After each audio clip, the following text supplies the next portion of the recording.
Like most parents, Chet Kittleson started feeling the pressure from his then 7-year-old daughter who wanted a smartphone.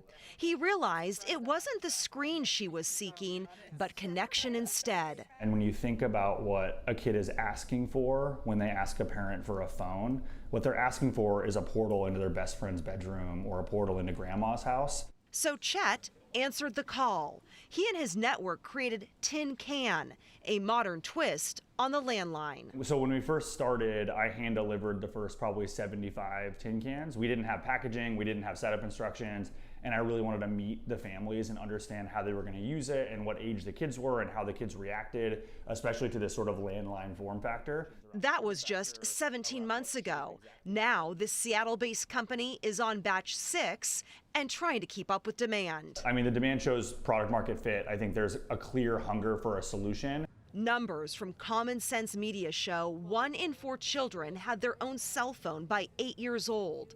Multiple studies show that owning a smartphone in early adolescence is associated with increased risk of depression, obesity, and insufficient sleep compared to not owning one. Trends show more American parents delaying giving their kids a smartphone. I think it turned into like this fun idea that might help my kids plan a play date to something that felt much more like a movement.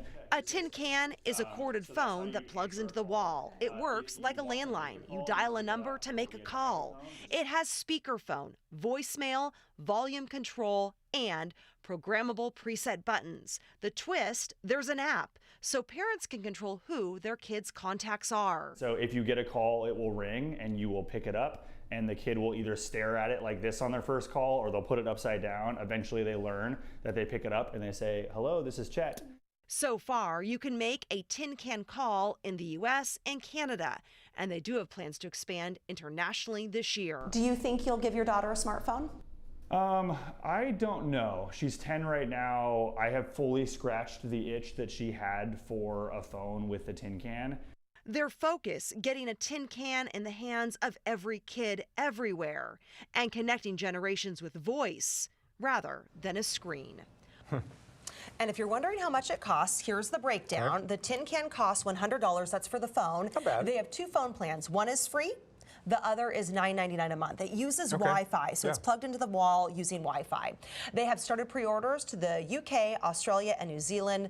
Those phones will ship in November. I asked how Tin Can got its name. He says Chet was in the shower one day, and the name just popped into his head. Oh, Tin interesting. Can. Tin Can. But it's kind taken of reminds off. me of that game, telephone as we were kids.